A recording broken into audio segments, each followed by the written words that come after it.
दही को रोज कभी नहीं खाइए। अच्छा, इम्यूनिटी के लिए सबसे बेहतर चॉइस क्या है? मेरा शास्त्र बोलता है, चरक बोलते हैं कि शरद ग्रीष्म चापी बसंतेषु प्रायसो दधि गरितम। आयुर्वेद में चाय कॉफी पीना मना है? आपको सूर्यास्त के बाद नहीं खाना चाहिए actually। क्योंकि फिर मैं आपको बता रहा हूँ कि आप किस काल में पहुंच गए, है ना।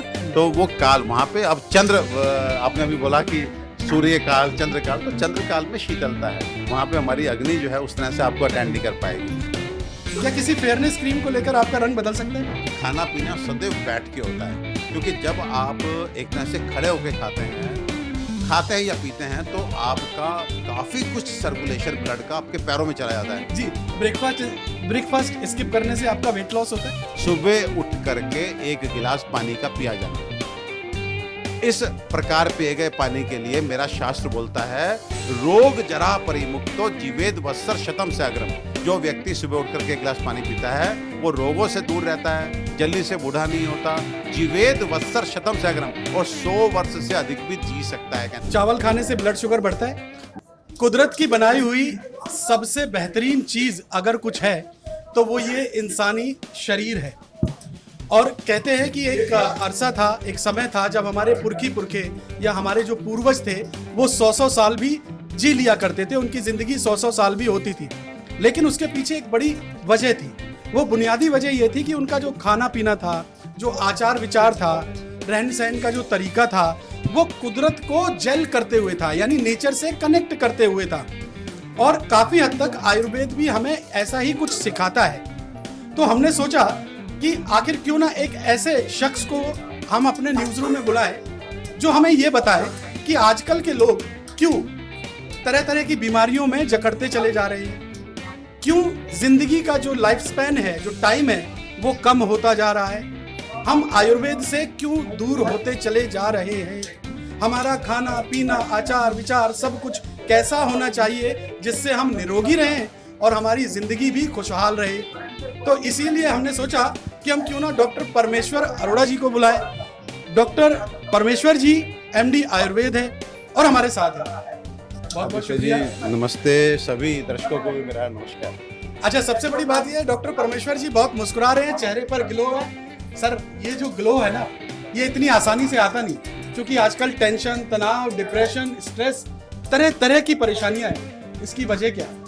आयुर्वेद से कनेक्शन, जो आपने बोला प्रकृति से कनेक्शन जी। तो कहीं ना कहीं मुझे लगता है कि वो कोई भी व्यक्ति जो आयुर्वेद को अपने जीवन का हिस्सा बनाएगा उसको कहीं कोई दिक्कत नहीं आ रही, ना शारीरिक रूप से, ना मानसिक रूप से, ना सामाजिक रूप से, ना आध्यात्मिक रूप से, ना आर्थिक रूप से। कहने का मतलब यह है कि एक बार जब ईश्वर ने आपको इस धरती पे उतार दिया, एक प्राणी का शरीर दे दिया, तो अब आपकी जिम्मेदारी है कि आप उस बुकलेट को जो आपको खान पान सिखाए, वो बुकलेट जो आपको जीना सिखाए, उसको आप फॉलो करें, उसको अपने जीवन में, अपने व्यवहार में उतारें। तो मुझे लगता है कहीं कोई दिक्कत नहीं, बीमारियां भी आपसे दूर रहेंगी और बहुत जल्दी से, जैसे आदित्य भाई ने कहा कि आजकल सब कुछ अच्छा दिख रहा है, हम लोग शिक्षित हैं, हम लोग धनी हैं, हम टेक्नोलॉजिकली स्ट्रॉन्ग हैं, हमारे पास डॉक्टर्स हैं, इमरजेंसी सर्विसेज हैं, और हम सो कॉल्ड हेल्थ अवेयर भी हैं, रूटीन चेकअप करा रहे हैं, मल्टीविटामिन खा रहे हैं, आयरन खा रहे हैं, कैल्शियम खा रहे हैं, लेकिन फिर भी जो लाइफ का सबसे इम्पोर्टेंट पहलू है, स्वास्थ्य का स्तर, क्वालिटी ऑफ हेल्थ और क्वांटम ऑफ एज, उम्र।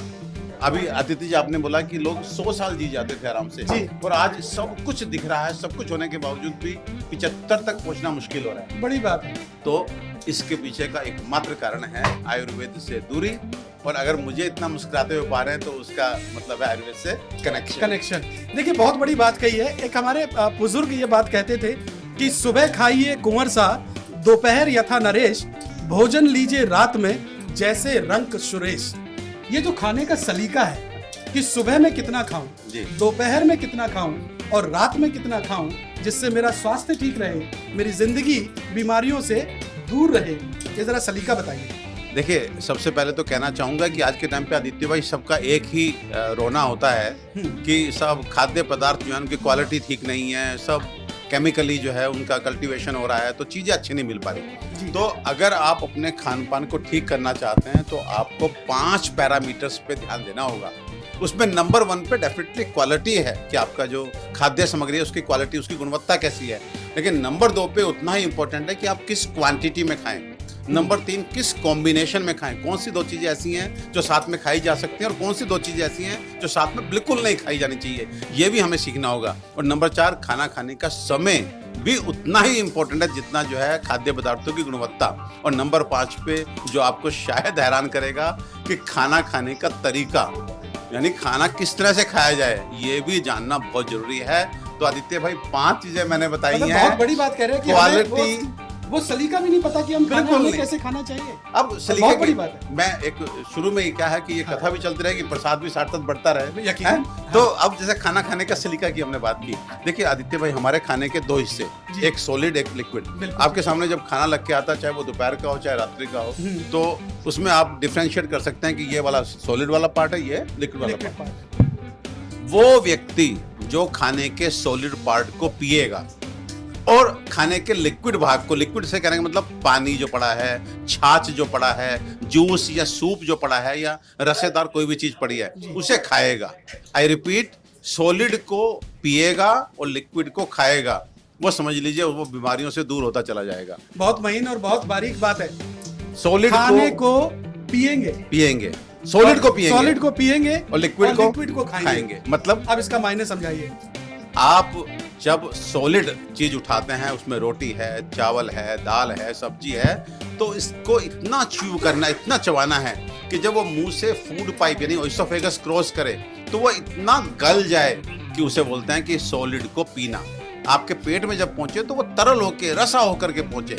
और लिक्विड को खाना क्या मतलब है, आपने ये पानी की बोतल है, पानी की बोतल खोली, उठाया, एक सिप लिया, वापस रखिए, फिर एक सिप लिया, वापस रखिए, इसे बोलते हैं लिक्विड को खाना। तो बहुत सिंपल है और इसे आप करके देखिए और आप देखेंगे कि आपका जीवन जो है वो कितना अच्छा हो जाएगा केवल खाने की विधि को ठीक करके। तो इस तरह से सारे पॉइंट्स आदित्य भाई। अभी क्वालिटी की बात करें, क्वांटिटी, अब क्वांटिटी में भी देखिए, जैसे आपने कहा कितनी क्वांटिटी में खाना खाएं, तो हमारा आयुर्वेद बोलता है कि आपको हमेशा हाइपोथेटिकली अपने पेट के 4 हिस्से करने हैं। मतलब इन जनरल आप मान लीजिए कि आपका जो स्टमक है, जहाँ पे फूड जाकर के इकट्ठा होता है, जिसे आप भरते हैं जब खाना खाते हैं, तो मुंह से फूड पाइप क्रॉस करके आपका स्टमक जो है, बैग जो थैला आपके खाने को प्राइमरीली स्टोर करता है, उसकी क्षमता होती है लगभग 600 ग्राम मैक्सिमम। जो 1% लोग हैं, हो सकता है उन्होंने खा के अपनी क्षमता को बढ़ा लिया हो, लेकिन 99% लोगों की क्षमता 500 से 600 ग्राम होती है एक सामान्य व्यक्ति की। आयुर्वेद बोलता है कि आपने अपने उदर को 4 हिस्सों में बांटना है, 2 हिस्से सॉलिड के लिए, 1 हिस्सा लिक्विड के लिए और 1 हिस्सा एयर के लिए। अगर आप इस तरह का डिवीजन करते हैं, अब इस तरह का डिवीजन कैसे होगा, तो आप मान के चलिए कि आप जब खाना खाते हैं तो लगभग 2 भाग सॉलिड, मतलब आपका खाना जो दिख रहा है आपको वो 300 ग्राम के आसपास होना चाहिए आदर्श रूप में। 150 ग्राम आपको लिक्विड लेना है, तो वो लिक्विड कैसे जाएगा, तो मैं सदैव बोलता हूँ जब आप खाना खाने बैठे तो आधा गिलास पौना गिलास पानी साथ लेकर के बैठें, so that after every 2 bites have 1 sip of water. शायद अभी आदित्य भाई मुझे पकड़ने वाले हैं कि खाने के साथ तो पानी का मतलब कॉम्बिनेशन नहीं समझ में आ रही। बिल्कुल। पर आप अपनी बात पूरी कर लें, उसके बाद में बिल्कुल, सवाल करूं। लेकिन मैं आदित्य भाई बता देता हूँ कि मैं जो भी बोल रहा हूँ शास्त्रोक्त बोल रहा हूँ, विद रेफरेंसेस बोलूंगा। कहाँ लिखा है कि भोजन के साथ पानी जो है वो पीना चाहिए, ये मैं आपको बताऊंगा। और जो लोग पानी पीने के लिए मना करते हैं उनसे मैं आज इस पॉडकास्ट के माध्यम से पूछना चाहूंगा कि they also come with references, वो भी आके शास्त्र दिखाएं। चरक में कहाँ लिखा, सुश्रुत में कहाँ लिखा, वाग्भट में कहाँ लिखा, माधव शारंगधर भाव प्रकाश या अथर्ववेद में कहाँ लिखा है कि भोजन के साथ पानी ना पिए। क्योंकि मेरा शास्त्र तो बोलता है भोजने च अमृतम वारी, भोजन के साथ पिया गया जल तो अमृत के जैसा होता है। चलिए इस विषय पे आएंगे, लेकिन पहले मैंने आपको बताया 2 भाग सॉलिड, मतलब 300 ग्राम के लगभग सॉलिड, जिसमें आपका रोटी, चावल, दाल सब आएगा, और 150 ग्राम आप पानी, यानी कि आधा गिलास पानी आप आफ्टर एवरी 2 bites जब लेंगे तो आप इंश्योर कर रहे हैं कि 150 ग्राम पानी आपके शरीर में पहुंच गया। अब 1 भाग जो हवा के लिए छोड़ना है, उसे कैसे आप पक्का करेंगे, तो जब आपको लगे कि थोड़ा आप खाना और खा सकते हैं और आप अपनी रसनेंद्रिय जो आपको बहुत मतलब परेशान करती है, हर समय चटोरा बना देती है, उसको नियंत्रण में ले आते हैं। मतलब आदित्य भाई आपको लग रहा है अभी थोड़ा और खा सकते हैं और आप अपने को रोक लेते हैं, इसका मतलब आपने एयर के लिए जगह छोड़ दी। और बिना एयर के लिए जगह छोड़े क्या आपकी अग्नि प्रज्वलित होगी? अगर हमने हवा के लिए जगह नहीं छोड़ी और खाना बिल्कुल पेट भर के बिल्कुल गले तक भर लिया, आप मुझे बताइए कि कहाँ से अग्नि प्रज्वलित होगी। एग्जैक्टली, ये भी बड़ा तो संकट है। एग्जैक्टली अब आप देखिए, आप चाहे हवन करें, चाहे आप बॉन फायर करें, जब भी आप लकड़ी लगाते हैं तो सलीका ये होता है कि एयर के लिए जगह छोड़ के लगाते हैं, देन ओनली आपकी अग्नि जो है प्रज्वलित होती है। तो ये सब जो बाहर हम लोग देखते हैं, बाहर भी पंचभौतिक हमारा जो है सृष्टि है और हमारा शरीर भी पंचभौतिक है, और दोनों बिल्कुल एक सा है। जो काम जल बाहर करता है वही जल अंदर करता है। तो आपको बाहर जो हो रहा है उससे सीखते हुए अपने शरीर में उसी को एग्जीक्यूट करना, और देखिए फिर आपको क्वांटिटी भी ठही जाएगी। अब देखिए यहाँ पर आपने दो बातें कह दी। आपने बिल्कुल। कह दी कि हवा छोड़ दीजिए, क्योंकि अग्नि पेट के अंदर, जठर के अंदर जो जठराग्नि है, वो जठराग्नि आपके खाने को डाइजेस्ट करने में मदद करेगी। बिल्कुल। लेकिन दूसरी बात आप ये कह रहे हैं कि खाना खाते समय आप पानी सिप सिप कीजिए, यानी हवन होते, आग जलते हुए आप उसमें पानी की बूंदें भी डालिए। अगर वो पानी की बूंदें जाएंगी तो जठराग्नि तो बंद हो जाएगी। हाँ। और ऐसे में खाना डाइजेस्ट कैसे होगा? फिर तो वो डाइजेस्ट ना होकर के सड़ेगा। देखिए आदित्य भाई, मेरा शास्त्र बोलता है कि भक्तस्य आदौ जलम पीतम अग्नि सादम कृसंगताम अंतः क्रोति स्थूलत्वम ऊर्ध्वम च माशात कफम और मध्य मध्यांगताम संयम धातु नाम जरणम सुखम। अष्टांग संग्रह, आचार्य वाग्भट द्वारा रचित ग्रंथ जी। अध्याय 6 और सूत्र नंबर 32। तो वहां पर जो है सीधे सीधे कहा गया है कि आप अगर भोजन से पूर्व जल पीते हैं, भक्तस्य आदौ जलम पीतम, तो आपकी अग्नि अवसादित हो जाएगी और आप दुर्बल रहेंगे। अंतः क्रोति स्थूलतम, अगर भोजन के अंत में जल पीते हैं तो आप मोटे रहेंगे और आपको आमाशय से ऊपर, पेट के ऊपर कफ के विकार होंगे। और उसके बाद बोलता है मध्य मध्य अंगताम साम्यम धातु नाम जरणम सुखम, अगर भोजन के मध्य में जल पीते हैं तो आपके अंग भी सम रहेंगे, धातु भी सम रहेंगे, जरणम सुखम, जरण की क्रिया, पाचन की क्रिया भी सुखपूर्वक शुरू हो जाएगी। उसके बाद देखिए फिर एक सूत्र आया है कि आपको भोजन के मध्य में जल तो पीना है, लेकिन कैसे पीना है?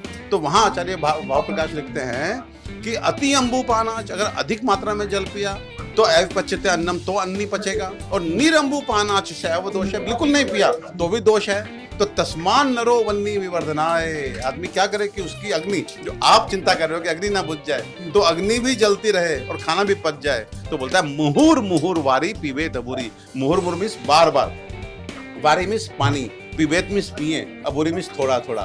तो आफ्टर एवरी 2-3 बाइट जब एक सिप आप पानी पिएंगे तो वो पानी आपकी अग्नि को मंद नहीं करेगा, बल्कि आपके खाने को गीला कर करके उसको क्या करेगा? गलाएगा। आप जानते हैं जब वो गल जाता है, जब वो अच्छे से पानी से मिक्स होकर के सॉफ्ट हो जाता है, देन ओनली उस पे एंजाइम काम कर पाएंगे, अग्नि काम कर पाएगी। अगर वो हार्ड रहा, एक एग्जांपल और, एक छोटा सा एग्जांपल आदित्य, बहुत आपको आनंद आएगा। ये समझिए लकड़ी का टुकड़ा है, हाँ। ठीक है, और हम एक बढ़िया वाली जो है बड़ी वाली माचिस की डब्बी मंगाते हैं और दोनों भाई हम इस पे लग जाते हैं, इसको जलाने की कोशिश करते हैं। ठीक है। अगर ये सूखा है और ऐसा मोटा है तो पूरी डब्बी माचिस की खत्म हो जाएगी, लेकिन ये नहीं जलेगा। अब अगर हम इसको बुरादा बना देते हैं और केवल 2 तिल्ली माचिस के हमें मिल जाए, आराम से जले। तो कहने का मतलब यह है कि जल जो है वो भोजन को पचाने में मदद करता है, लेकिन कैसे? मुहुर मुहुर वाली।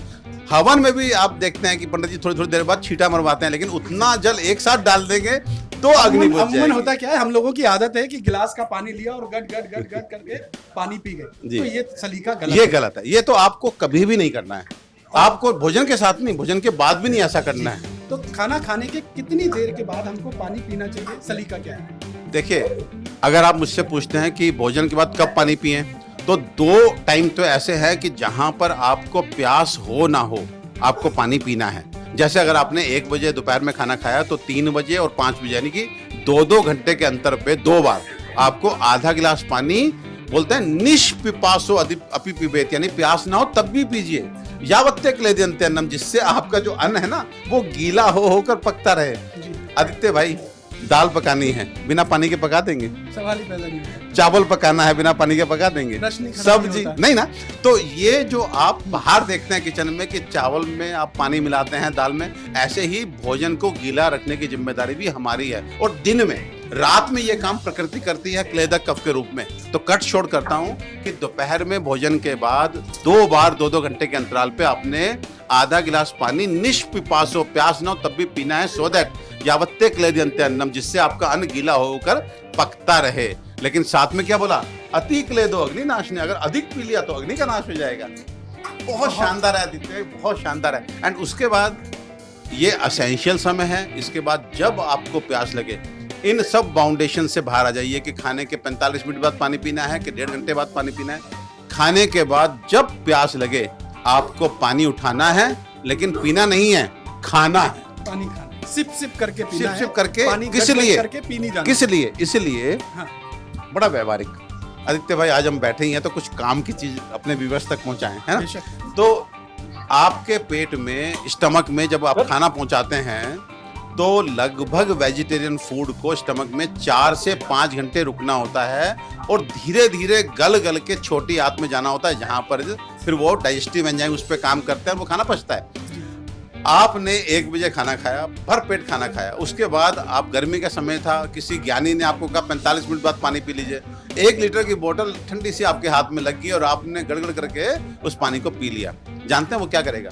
वो पानी उस भोजन को समय से पहले जो आपने गल्प किया, गड़गड़ करके पी लिया 1 लीटर पानी, पेट में जगह नहीं है अब उसके लिए, पानी के लिए। वो तो खाना जो पहले से वहां पड़ा है, जिसको 4 घंटे रुकना था, उसको उसने धक्का दे दिया, मोटे मोटे टुकड़ों के रूप में छोटी आंत में पहुंचा दिया। अब छोटी आंत में जब मोटे मोटे टुकड़े पहुंच गए तो वहां पर वो मोटी मोटी लकड़ियों की तरह काम करते हैं, अग्नि उनको पाक नहीं कर पाती, वो स्टेगनेंसी में चले जाते हैं, रुक के पहले सड़ते हैं, फिर गलते हैं और उससे फिर आम विष बनता है, वो आपके शरीर में चला जाता है। और फिर वो सब बीमारियां बड़ी बड़ी, जिनके लिए आप डॉक्टर के पास जाके सिर मारते हैं, मुझे हुई क्यों, मुझे हुई परेशानी क्यों? आप सोचिए, एक छोटी सी गलती कि गड़गड़ करके पानी पी लिया था।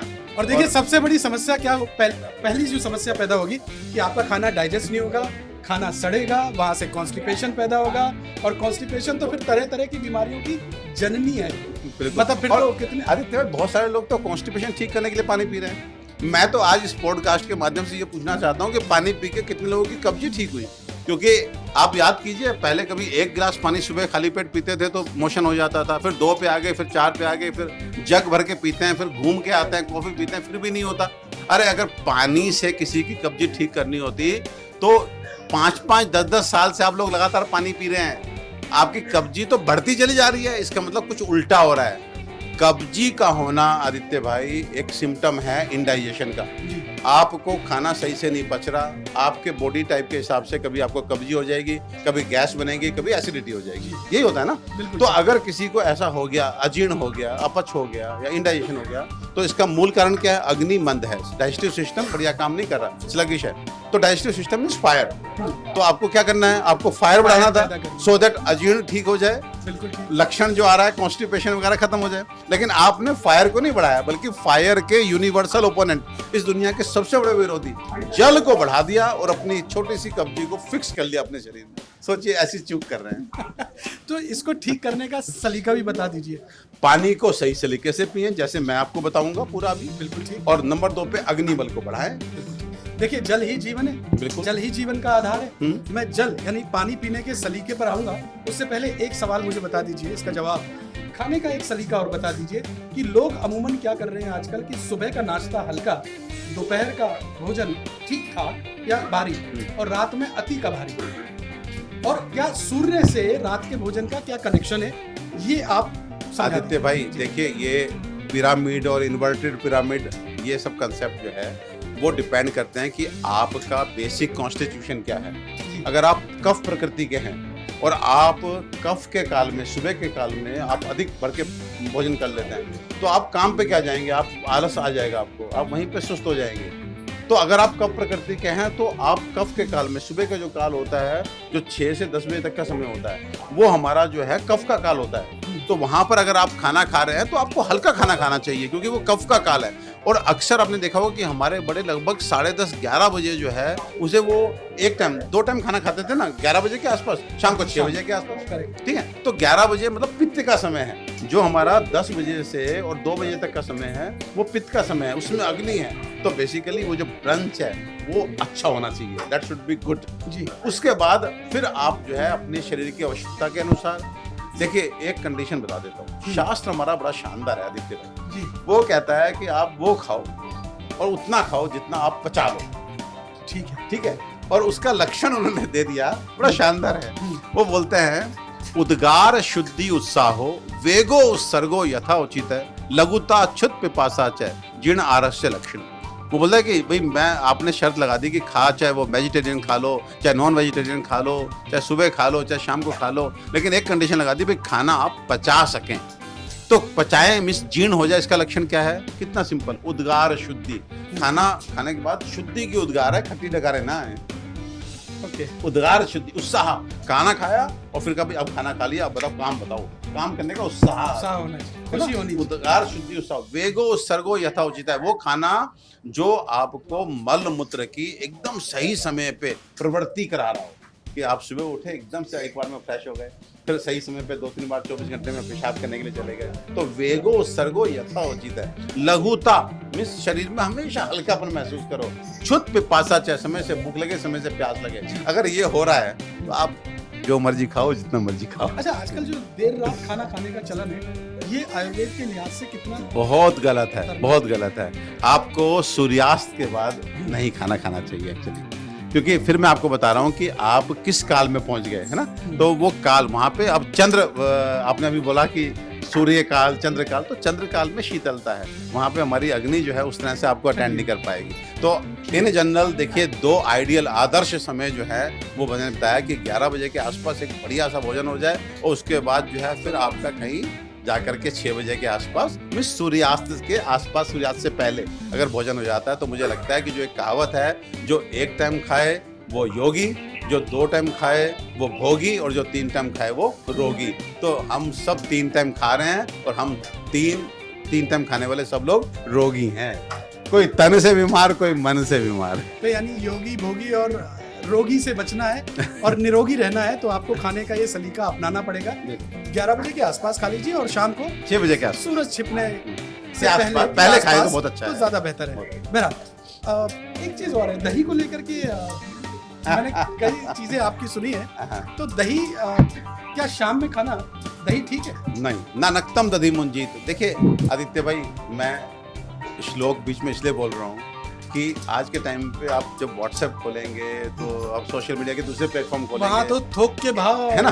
तो मैं केवल ये डॉक्टर कहता हूँ, बैठे हुए अब जो है ना, अब वो समय आ चुका कि आप बात कीजिए चरक, सुश्रुत, वाग्भट, ये हमारा वरत्रयी 3 आयुर्वेद के बड़े ग्रंथ हैं। बिल्कुल। फिर 3 छोटे ग्रंथ हैं जिनको हम लघुत्रयी कहते हैं, माधव, शारंगर, भावप्रकाश, और फिर इन सबके जननी हमारा अथर्ववेद है। इन 7 ग्रंथों को गवर्नमेंट ऑफ इंडिया ने as an proven research document माना है। भैया, जो इनके रेफरेंसेस दे करके कि भाई ये सूत्र इस अध्याय से है, ये चरक कहते हैं, सुश्रुत कहते हैं, उनको मानिए, उसके बाद आप सबको रिजेक्ट कर दीजिए। तो हमारा शास्त्र बोलता है ना, नक्तम दधि मुंजीत, रात में दही ना खाएं। इन जनरल आप लोग में से अधिकतर लोग मानते हैं कि दही जो है वो तासीर में ठंडी होती है, लेकिन मेरा शास्त्र बोलता है, मेरे चरक बोलते हैं, दधि उष्णम दीपनम स्निग्धम कषाय अनुरसम गुरु पाके अम्ले गराई पित्त अस्र शोथ मेदा कर्पदम, कि दही गर्म है। और बिल्कुल मेन पॉइंट आपको बताता हूँ, पित्त को बढ़ाने वाली है। जो लोग एसिडिटी में ठंडी फ्रिज से निकाल के दही खाते हैं, या मिट्टी के सकोरे में रखी हुई दही खा करके सोचते हैं हमें आराम मिल रहा है, वो आराम एक भ्रांति है। और आपको उस समय ऊपर से आराम मिल रहा है, लेकिन अंदर से आपकी बीमारी बढ़ रही है। दही सूजन लाएगी और गैस्ट्राइटिस बढ़ा देगी। तो पित्त वाली कंडीशन में स्किन डिजीज, अस्र मीन्स रक्त दूषित जिन स्थितियों में है, जैसे स्किन डिजीज, एक्जिमा, सोरियासिस, इन सब में दही दूरी बनाइए। तो पित्त, अस्र, शोथ, जहाँ पे सूजन है शरीर में, आर्थराइटिस के आप पेशेंट हैं, गठिया के आप पेशेंट हैं, यूरिक एसिड के आप पेशेंट हैं, तो आपको दही नहीं लेना है। उसके बाद मैदा का मतलब ओबेसिटी, बहुत सारे लोग ओबेसिटी, मोटापे से मुक्ति चाहते हैं। तो पहले मैं बता रहा हूँ, दही को बाय बाय कर दीजिए। दही कफ कारक चीजों में नंबर 1 पे आती है, अग्रणी है, तो ये मत कीजिए। और दही की एक बात और, दही में नमक मिला करके मत खाइए। दही खानी है तो मीठा मिला करके खाइए, उड़द की दाल का बड़ा बना के खाइए, आप मूंग दाल साथ में खाइए, आप घी डाल करके खाइए, आप शर्करा, शहद डाल करके खाइए, तो नमक डाल करके उसके पोषक गुणों को आप खत्म कर लेते हैं। एक बात और बताऊंगा आदित्य, फिर आपको पूरा मौका दूंगा। जी बताएं। दही को रोज कभी नहीं खाइए। अच्छा। नंबर 2, दही खाने के भी सीजन हैं। 3 सीजन जिनमें दही नहीं खाई जानी चाहिए, और देखिए अनफॉर्चुनेटली उनमें सबसे अधिक खाई जाती है। मेरा शास्त्र बोलता है, चरक बोलते हैं कि शरद ग्रीष्म चापी बसंतेषु प्रायसो दधि गरितम। शरद ऋतु यानी ऑटम, ग्रीष्म मतलब गर्मियां, और बसंत मीन्स स्प्रिंग। इन 3 सीजन में प्रायसो दधि गरितम, प्राय दधि नुकसान पहुंचाती है। और 3 ऋतु जिसमें हम नहीं खाते हैं, हेमंत शिशिर चापी बरसात, दधि सश्यते। अब आप मेरी बात पे नाराज मत होना, अगर मुझे आप नाराज होंगे तो मतलब आप चरक से नाराज हो रहे हैं, आप सुश्रुताचार्य से नाराज हो रहे हैं, हमारे भगवान से नाराज हो रहे हैं, हमारे आप्त पुरुषों से नाराज हो रहे हैं। तो इसलिए आदित्य भाई मैं तो मस्त हूँ, क्योंकि मैं तो उनकी बात को एक केवल संदेश के माध्यम से, मुंह मेरा है लेकिन शब्द उनके हैं, सब कुछ उन्हीं का है। तो प्लीज आप देखिए, हमने शुरू में इस पॉडकास्ट के बोला है कि उस वो समय जब हमारे पास सब कुछ अच्छा है लेकिन quality of health and quantum of age down जा रही है। आज 75 तक पहुंचना मुश्किल हो रहा है नौजवानों का। तो कारण ये है कि हम बहुत अच्छी अच्छी चीज़ों को शायद गलत मात्रा में, गलत समय पे, गलत विधि, गलत संयोग, कॉम्बिनेशन गलत खा रहे हैं, इसलिए वो पोषण ना देकर के हमें बीमार कर। ठीक कह रहे हैं आप। हमने खाने की काफी सारे बातचीत की, कई सवालों में हमने जवाब दिया आपसे। पीने का तरीका भी समझ लेते हैं, जो पानी है, पानी पीने का सही सलीका क्या है? देखिए बिल्कुल सीधी सीधी बात करेंगे, है ना। नंबर एक, जो एक कहावत है कि 8 गिलास पानी दिन में जरूर पीना चाहिए, 12 गिलास पानी पीना चाहिए, अलग अलग लोग अलग अलग बातें बोलते हैं। तो मैं आपको, क्योंकि मैंने इस विषय पे काफ़ी रिसर्च की है, मेरी अपनी एक पुस्तक मैंने पानी पे लिखी है, जल अमृत या विष, वाटर में इंग्लिश में भी है, वाटर एलिक्जर और पॉइजन। तो अब आप समझ लीजिए कि मैं जो भी बोलूँगा विद रेफरेंसेस बोलूँगा। पानी की मात्रा को किसी भी व्यक्ति के लिए हम फिक्स नहीं कर सकते, वो डिपेंड करता है कि उस व्यक्ति का बेसिक कॉन्स्टिट्यूशन क्या है, वो कफ प्रकृति का है, पित्त प्रकृति का है कि वात प्रकृति का है। नंबर 2, सीजन क्या चल रहा है, गर्मी है कि सर्दी है कि बरसात है। नंबर 3, उस पर्टिकुलर दिन की आपकी फिजिकल एक्टिविटी कैसी है।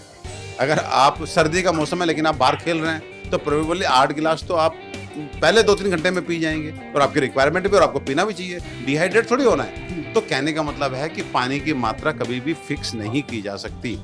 अब कितना पानी पिएं, तो पानी पीने के 2 समय, एक पहली कैटेगरी है एसेंशियल, मतलब वो समय जिसमें प्यास ना हो तब भी पानी पीने की कोशिश करनी चाहिए। दूसरा समय है प्यास लगने पर। अब एसेंशियल कौन कौन से समय हैं कि जब प्यास ना हो तब भी पानी पिएं, तो उसमें पहला है सुबह उठ करके 1 गिलास पानी का पिया जाना। इस प्रकार पिए गए पानी के लिए मेरा शास्त्र बोलता है, रोग जरा परिमुक्तो जीवेद वत्सर शतम से अग्रम। जो व्यक्ति सुबह उठ करके 1 गिलास पानी पीता है वो रोगों से दूर रहता है, जल्दी से बूढ़ा नहीं होता, जीवेद वत्सर शतम से अग्रम, और 100 वर्ष से अधिक भी जी सकता है। कहने का मतलब सुबह उठ करके 1 गिलास पानी पीने की कोशिश करनी चाहिए, चाहे प्यास हो ना हो, कोशिश करनी चाहिए। जिद नहीं, धीरे धीरे अभ्यास से आप पी सकते हैं। नंबर 2, जब भोजन करने बैठे हैं तो उसके साथ आधा गिलास पानी आपको सिप सिप करके पीना है। मैं बता चुका हूं कि हमारा शास्त्र फिर बोलता है कि अजीर्णे च भैषजम वारी, जीर्णे वारी बलप्रदम, भोजने च अमृतम वारी और रात्रो वारी विषोपम। तो भोजने च अमृतम वारी, भोजन के साथ पिया गया जल अमृत के जैसा होता है, तो आधा गिलास पानी भोजन के साथ पिए। नंबर 3, भोजन के बाद, जैसे पहले हमने बताया, 2-2 घंटे के गैप पर आप आधा गिलास पानी निष्पिपासो पिबेत, प्यास ना हो तब भी पीजिए। तो ये वो समय है एसेंशियल। इसके बाद जब भी आपको प्यास लगे, आपने टाइम नहीं देखना और पानी की क्वांटिटी नहीं आप देखनी है, आपको बस केवल आधा गिलास पानी उठाना है और सिप सिप करके पानी पी के अपने को हाइड्रेट करना है और अपनी प्यास बुझानी है। लेकिन हमेशा एक बात दिमाग में रखनी है कि यहाँ पर पेट में पाचन की क्रिया चल रही है, डाइजेस्टिव प्रोसेस चल रहा है, वो आपके अधिक और एक साथ गल्प किए हुए पानी से डिस्टर्ब ना हो। आप अगर आदित्य भाई ये देखना चाहते हैं कि हम पानी कम तो नहीं पी रहे, कहीं डिहाइड्रेट तो नहीं हो जाएंगे, तो पानी कितना पिया वो आधार नहीं बनेगा, कितना यूरिन आउटपुट है वो आधार बनेगा। अगर कोई व्यक्ति 24 घंटे में 3 बार बढ़िया अच्छे से खुल के पेशाब जाता है, मतलब लगभग 750 ml यूरिन पास करता है, इसका मतलब है उसकी बॉडी में हाइड्रेशन लेवल भी ठीक है और पर डे जितना यूरिन के माध्यम से नाइट्रोजनस वेस्ट प्रोडक्ट निकलना चाहिए वो भी अच्छे से निकल रहे होंगे।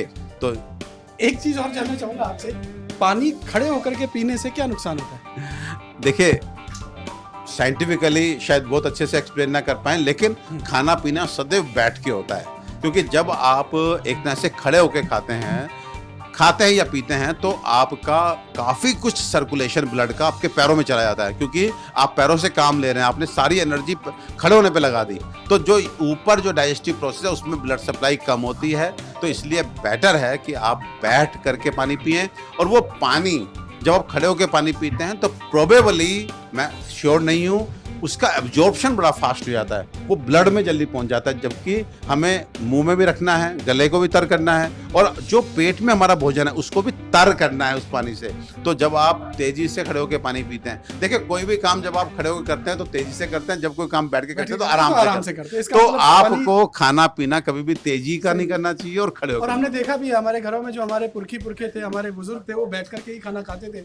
लेकिन वक्त बदला, समय बदला और चीज़ों के मायने भी बहुत सारे बदल गए, इसीलिए हम लोग इतनी बीमारियों में गिरते जा रहे हैं। बहरहाल मेरे साथ थोड़ा सा समय की अभी कमी है, मैं माफ़ी चाहूँगा आपसे। एक रैपिड फायर राउंड हम आपसे कर लेते हैं बिल्कुल। और इस शो को वाइंड अप करना चाहेंगे, लेकिन इस भरोसे के साथ कि आप मुझे प्रॉमिस करेंगे एक सेशन आपके साथ फिर होगा और बहुत जल्द होगा। मेरा ये रैपिड फायर सेशन शुरू होता है, क्या किसी फेयरनेस क्रीम को लेकर आपका रंग बदल सकता है? देखिए, अगर आप अपने खुराक को ठीक रखते हैं, अपनी लाइफस्टाइल को ठीक रखते हैं और हमेशा मुस्कुराते रहते हैं, तो मुझे लगता है कि आप चाहे काले भी रहें, आप सबसे सुंदर दिखेंगे। जी, ब्रेकफास्ट स्किप करने से आपका वेट लॉस होता है? बिल्कुल नहीं, आपकी अग्नि ही आपका बल है, और अगर आप ईंधन नहीं डालेंगे तो वो अग्नि हल्की पड़ेगी। और हमारे यहाँ कहा गया कि रोगा सर्वे अपे मंदाग्नि, जिसकी अग्नि मंद है वो सदैव रोगी रहेगा। तो आपको साफ सुथरे तरीके से ईंधन को आपके पेट में डालना है, सो दैट आपकी अग्नि बहुत अच्छे से प्रज्वलित रहे और आपको ऊर्जा रहे। आयुर्वेद में चाय कॉफी पीना मना है? देखिए, चाय कॉफ़ी जो है ये अभी का प्रचलन है। हमारे यहाँ पहले डिकॉक्शंस होते थे, ग्रीन टी होती थी। तो मुझे ऐसा लगता है कि अगर दूध वाली चाय, और स्पेशली जब हम ये श्योर नहीं कि दूध जो है वो कैसे मिल रहा है और आप गैस एसिडिटी के शिकार हैं, तो मुझे लगता है कि अवॉइड करना चाहिए। त्रिफला खाने से वेट लॉस होता है? त्रिफला खाने से बिल्कुल वेट लॉस हो सकता है, क्योंकि त्रिफला खाएंगे आपका पेट साफ होगा, आपकी अग्नि अच्छी होगी, आपका मेटाबॉलिज्म अच्छा होगा। तो यस, अगर कोई आदमी ओबेसिटी में है तो वो त्रिफला ट्राई कर सकता है, रात में सोते समय गर्म पानी के साथ 1 चम्मच। चावल खाने से ब्लड शुगर बढ़ता है? बिल्कुल, क्योंकि हाइपरग्लाइसेमिक इंडेक्स होता है राइस का। तो जो लोग डायबिटिक हैं वो संभल करके चावल का सेवन करें। नींबू पानी पीने से मोटापा घटता है? बिल्कुल, एसिड है, तो एसिड जो है वो हमेशा फैट को काटने का काम करता है, लाइपोलिटिक है। तो अगर आप सुबह उठ करके गर्म पानी में नींबू डाल के पीते हैं तो देयर आर चांसेस। लेकिन साथ में देखिए, एक चीज करने से नहीं होगा, आपको अपने डाइट को भी कंट्रोल करना पड़ेगा, फिजिकल एक्टिविटी भी करनी पड़ेगी। हाँ, नींबू गर्म पानी में हेल्प करेगा, गर्म पानी खुद हेल्प करेगा, नींबू भी हेल्प करेगा। मीठा खाने से डायबिटीज होती है? बिल्कुल, मीठा खाने से डायबिटीज होती है। आस्य सुखम स्वप्न सुखम दधीनि ग्राम्य उदक अनुप्रसाप्यांसी, शास्त्र बोलता है मीठा खाने से डायबिटीज होती है, बढ़ती भी है। इम्यूनिटी के लिए सबसे बेहतर चॉइस क्या है? मेरे ख्याल से आंवला। आप आंवले को किसी भी तरह से अपना साथी बनाइए, क्योंकि विटामिन सी है, और हम सब जानते हैं कि विटामिन सी जो है वो इम्यूनिटी को सीधे सीधे बढ़ाता है। तो मुझे लगता है कि आंवले का किसी भी रूप में सेवन करें। आंवला बहुत गुणकारी है, बहुत चमत्कारी है। आंवले का सेवन किसी भी रूप में कीजिए, लेकिन कीजिए जरूर। आपने हमारे लिए समय निकाला, इतनी कायदे की चीज, इतनी फायदे की चीज हमारे साथ शेयर की आपने। बहुत बहुत शुक्रिया परमेश्वर जी। लेकिन आपसे उम्मीद करता हूँ कि एक और सेशन बहुत जल्द। आज स्वाद नहीं आया, थोड़ा सा स्वाद में थोड़ा सा हाँ कमी रह गया। आज तो एक सेशन हम परमेश्वर जी के साथ बहुत जल्दी करेंगे। आज समय की कमी है, लेकिन आपने जो समय हमें दिया उसके लिए बहुत बहुत शुक्रिया। Thank you.